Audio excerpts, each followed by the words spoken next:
I don't discard stuff like this. This story is about my grandparents and their escape from the pogroms. This is my grandfather's tallis, or prayer shawl, from Russia. So here we go. It doesn't fit.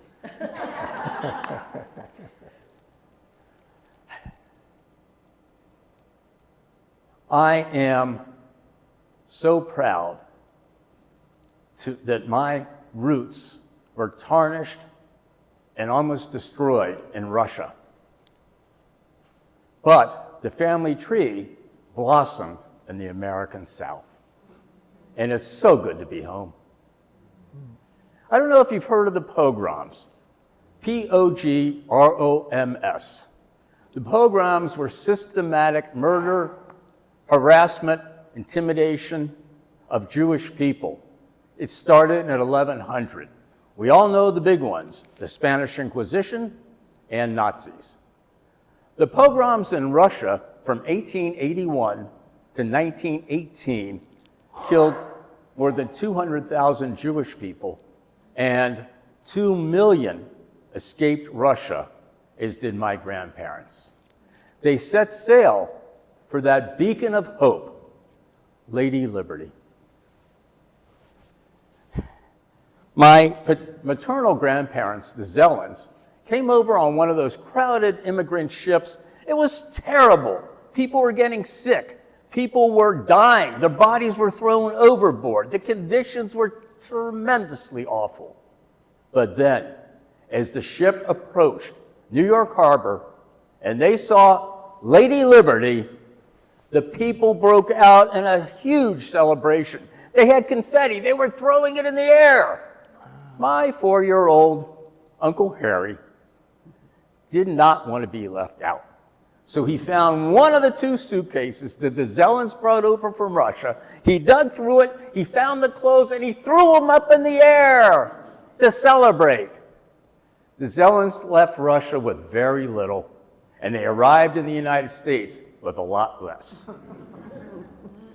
My grandparents' relatives were in Atlanta, Georgia, so they encouraged the Zellens to come to Atlanta.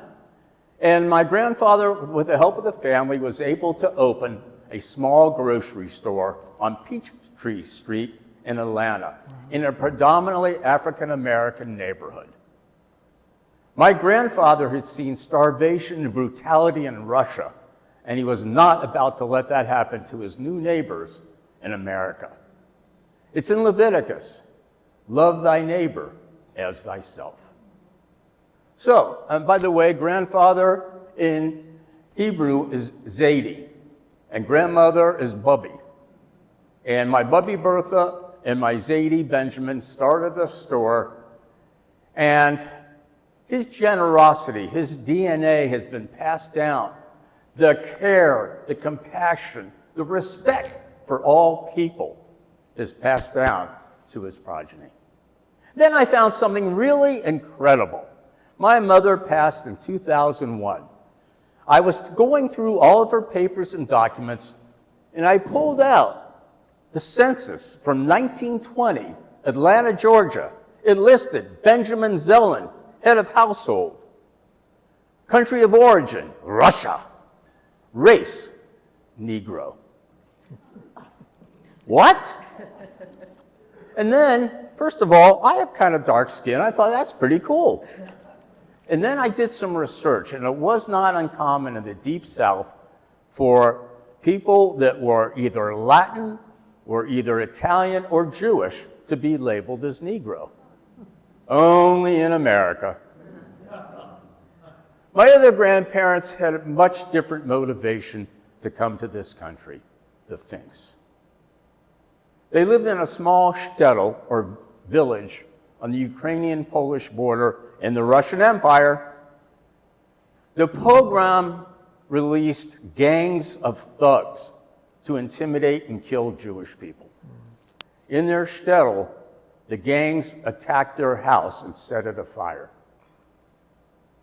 They managed to take out their 2 oldest children but there was a set of newborn twins that perished in that fire.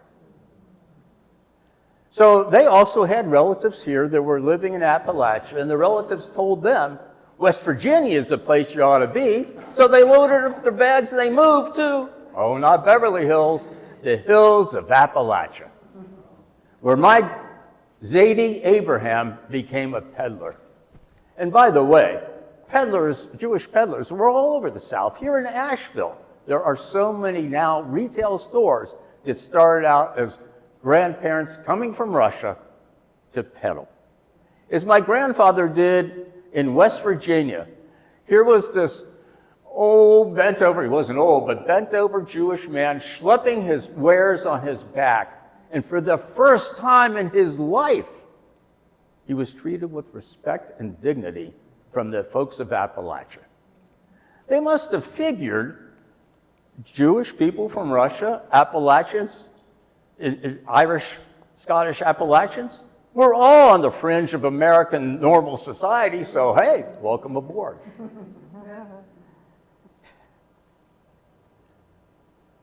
They started out in West Virginia, and then they moved to Nashville, where my father was born in 1914.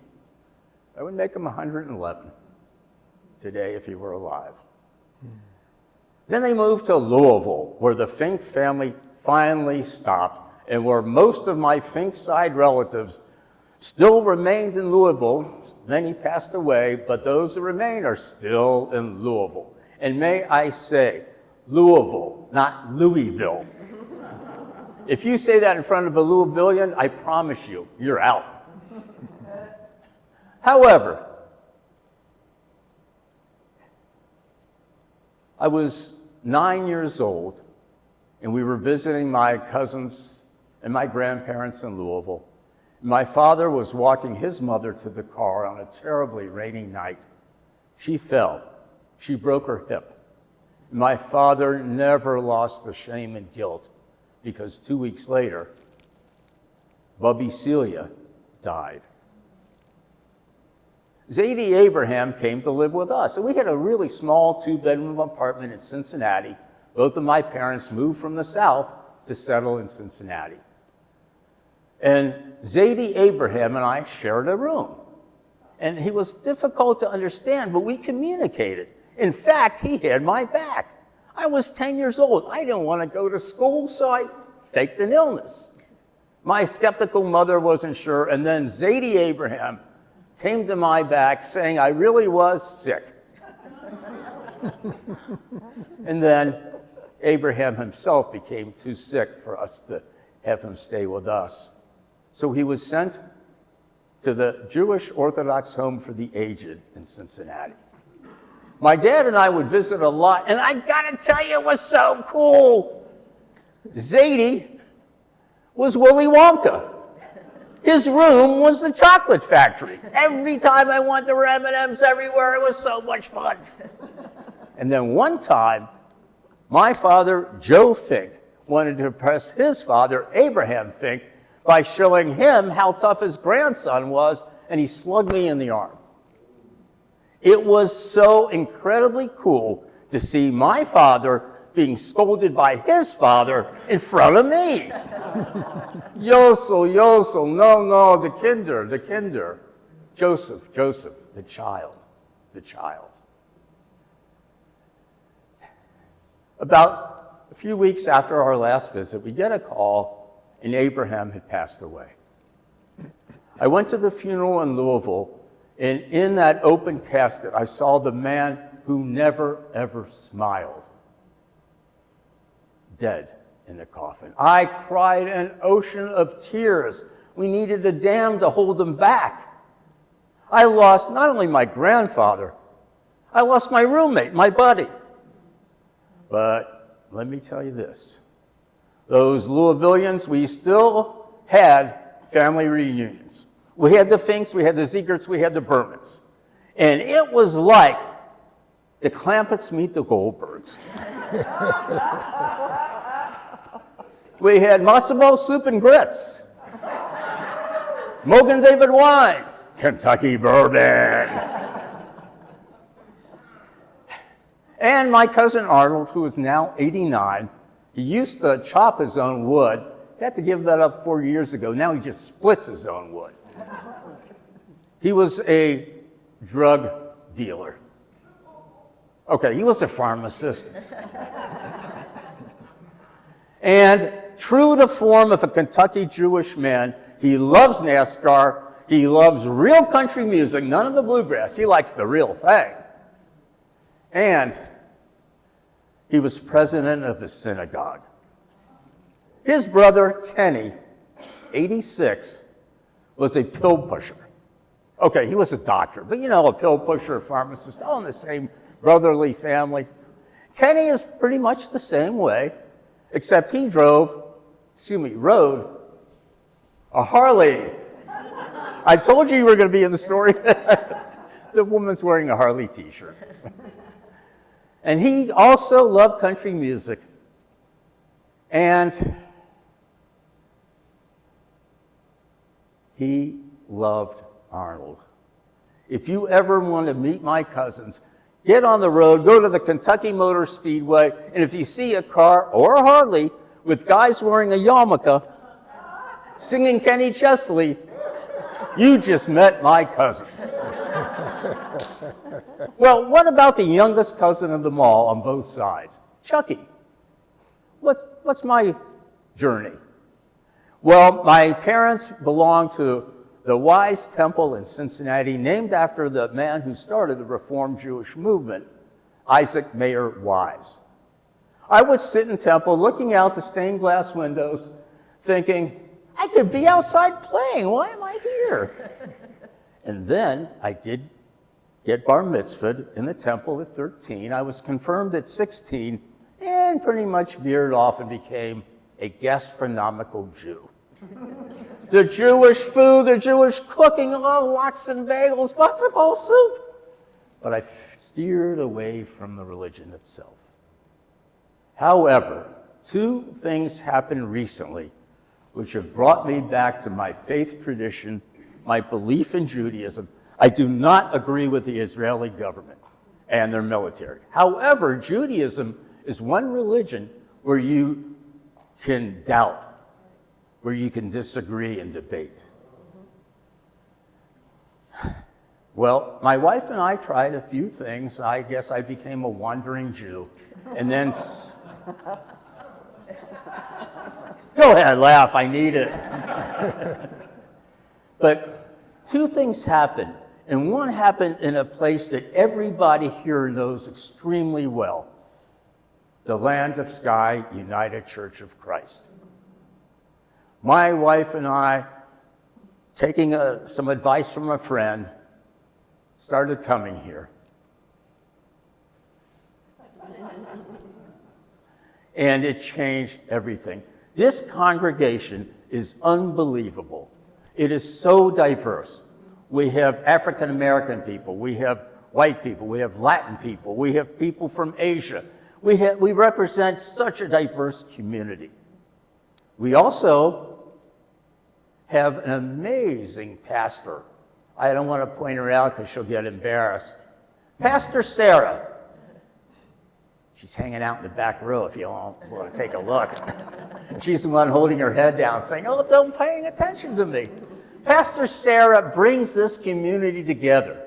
Speaking of Jews, on Passover, we had a Passover Seder here. And 75-year-old little Chucky got to read the 4 questions. Manishtana halayla hazeh mikol halelo. Wherefore is this night different than all other nights?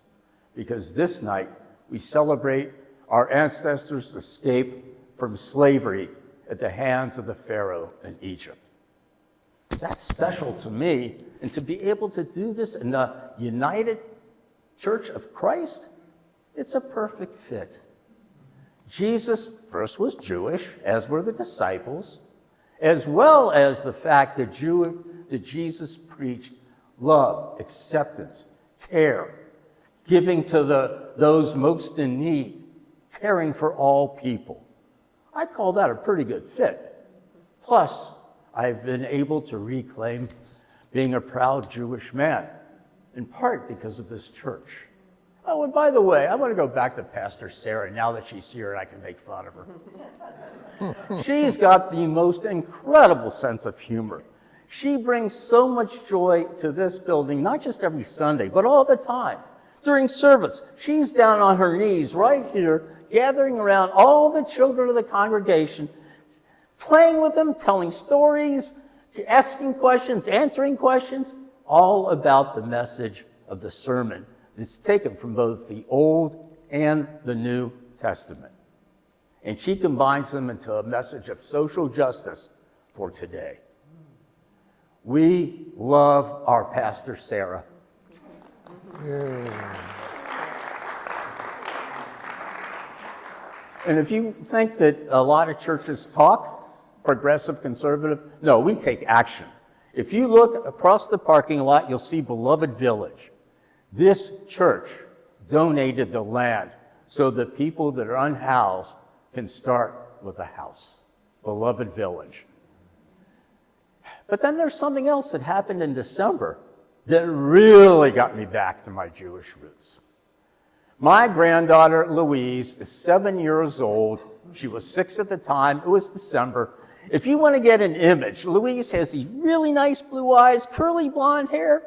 She could take the humbug out of the humbuggiest humbug and make him smile. Louise, in her Montessori class in Cincinnati, class of 8 children, they were all given an assignment by their teacher to take one of the 3 December holidays, Christmas, Kwanzaa, or Hanukkah, and make a visual presentation based on research that the children did from prompts that the teacher gave them. Well, first of all, Louise loves art, from her own finger painting as a child, a younger child, to Picasso. So the assignment was perfect. Unlike her grandfather, she could also stay within the lines. I never could do that. And one of the prompts, the kids had to research this, one of the prompts was, draw the continents in which Jewish people live. Now, my son, of course, helped. He directed her, as did her mother. But Louise dug deep and found all the research. And in fact, she found out that there are Jewish people in Antarctica. And she drew it. Then she made her presentation. The teacher was so wowed, she gave her 100% with comments like, Louise is amazing. Like her grandfather needs to hear that, doesn't already know.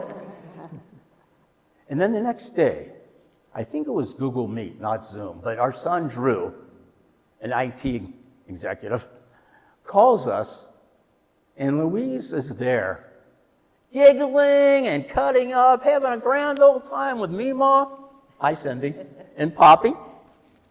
And then Drew says, all right, Louise, it's time to give your presentation. She became as serious as an Orthodox rabbi at Rosh Hashanah. She gave her presentation with so much confidence and with so much accuracy. And then at the very end, she gets as close as she can to the camera and just says, Mima, Bobby, I love you.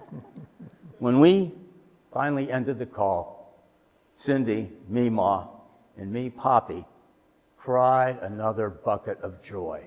You can call them tears, but they were tears of joy.